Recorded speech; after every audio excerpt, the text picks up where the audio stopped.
So last season I hit Grand Champion for the first time, and I made a video about some of the things that helped me the most with that. It's still very relevant to how I play now, so I recommend you check that out if you're trying to get out of Champ 2 or Champ 3. This time around I want to go over a playstyle that helped me stay in Grand Champ and get the season rewards. This works for me because I don't have to rely as much on my inconsistent mechanics, and it takes advantage of my defensive abilities and boost management. So if you thrive more on the defensive end, this might help you out, especially in solo queue where you don't always know what your teammates are doing.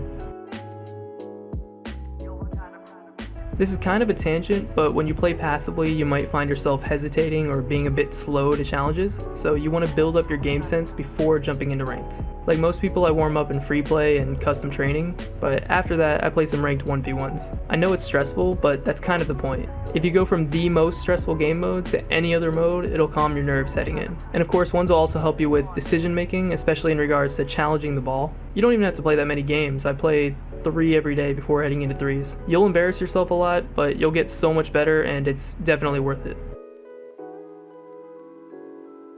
Like I said, you really don't know what your solo queue teammates are going to do, so the main thing I focus on is keeping that triangle shape between us, even if it means being third man a lot. Make it clear to your teammates what position you're in by keeping this space and rotating out when you know they'll have a better touch. If they cut you off, let them do it and rotate to get that space back.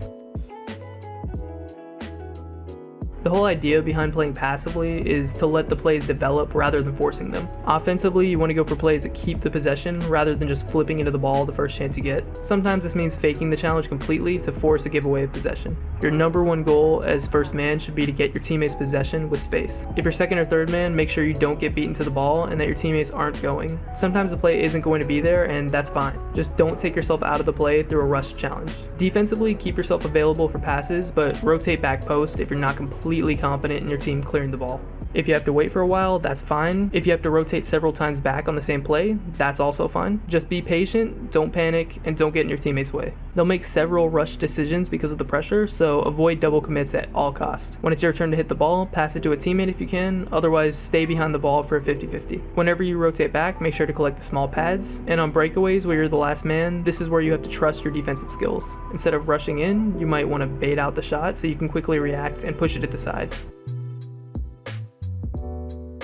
As I said before, clear the ball to a teammate when you can. Also look for lateral passes whenever you get the chance. You want to make sure your teammates look as good as possible. In fact, every time you get the ball with space, you should first be thinking about how you can get it to your teammates before thinking about the shot. And as I'm sure you've heard before, make sure to put it in front of them so they can keep their momentum. The tricky thing is not forcing the passes. If you don't have enough momentum to make a direct pass, or if your teammates just aren't there, stick with the ball and try to make a play yourself. The last thing you want to do is pass it to the other team.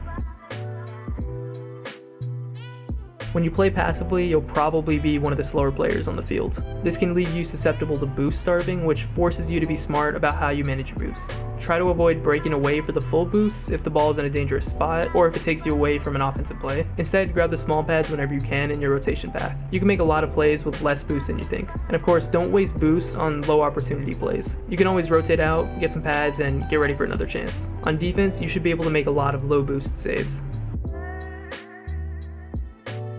So I have a replay here from my last session. It's pretty uneventful, but I think it best illustrates the points I made, so I'll go through it and explain my thought process. Of course, not every decision I make here is great, and you'll see that plenty of times. But you don't always need to make great decisions to stay in low Grand Champ, and I'll keep working on my positioning and try to push higher than that. So this is a pretty typical solo queue lobby. You'll run into a lot of the same people if you just keep queuing at this rank. So pretty uncomfortable bounce off the kickoff, so I'm just going to give myself space to control it. They hit it away. Now I see my teammate on the left, and this is an example of where you should not pass the ball. It's really difficult to recognize that. Right here you can see this guy is ready for any hit I'm about to make, so making a lateral pass here is really risky. And we're really lucky that this teammate was in the right spot. And both me and my teammate wanted to rotate to the same spot, so I just give him space, let him be second man, get the boost because it's safe to get it, and they end up making a play. And that's a lot of what's going to happen when you play passively. You're just waiting on your teammates to make plays on their own, and you're trying to just assist them the best way you can. Pretty standard kickoff, try to get to the center of the ball.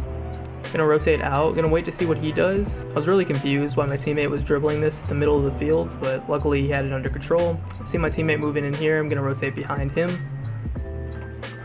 Ball comes out to me, I can make a play. I hit it to my teammate's side, and I don't really see a chance to go for anything good here, so I rotate out. Teammates almost make something happen.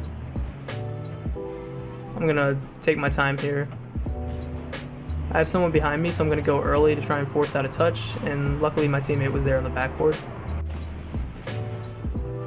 This is an example of going for boost when you really shouldn't be. I think I could have gotten some pads and probably supported him better as second man, because now I'm not in a good spot to make any kind of hit on the ball.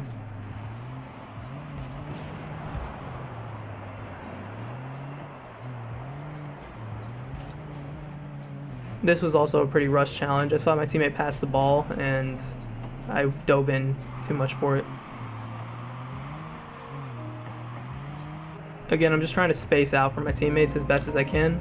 Gonna wait for him to make a play, and I go up for this, but I didn't recognize that this guy would beat me on the wall. I definitely should have.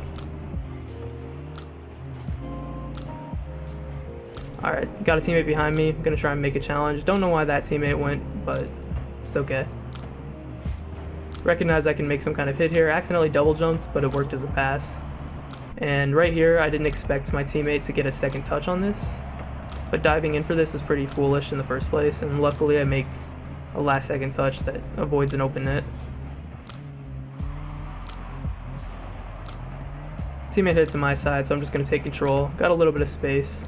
I get rid of it way too early though, and the flick wasn't that great. Should have just kept it low and tried to get a 50-50. Now we're in a pretty bad spot, so I have to be the first to this, so I just go up really quickly, brush it at the side. Just get a challenge on the wall. Teammate can maybe hit this up, but either way I can get that mid boost and rotate behind.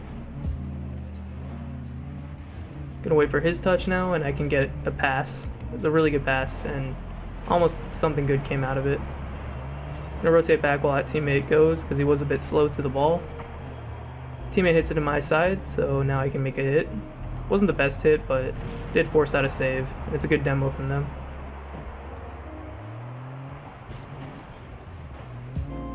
Gonna play a little patient here, wait for my best chance, and now is a good time to challenge. Notice how before, if I had just dove in right around here, if I just dove in completely, I'd probably just get beaten to the ball and be out of position. But because I wait for him to put it in a less threatening spot, now I can dive in without any consequences. Again, gonna get a net here, rotate behind. Don't want to get too close because he'll just push it past me. See my teammate has a better touch, so I rotate behind him, get in net. When he misses, I just move in and take over his spot. I can be quick to this, and I should have put it more to my teammate's side.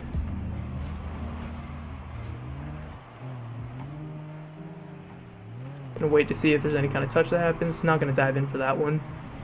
Gonna be last, and I have to avoid a demo, so gotta take a really weird route to that, but luckily I get it.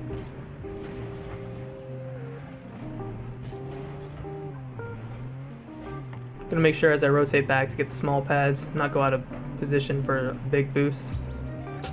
Okay, I don't know what's gonna happen, just gonna get in net and rotate out, but I did come out of net way too quickly. Should've just played this patient, but I may have not noticed this guy. And as a result of me coming out early, my teammate bumps me. So it's a bit awkward here. I'm just gonna rotate back post. Try and be ready for any kind of hit. Again, I'm out of net really early here. You don't want to rush this. Right here I did it again. It should have been a goal. But he doesn't really make a threatening touch on it, so I just make sure not to panic. Hit it to my teammate's side. Low boost, so we're just going to try and get some small pads and rotate behind our teammate. Okay, just going to hit this to a non-threatening spot, control it.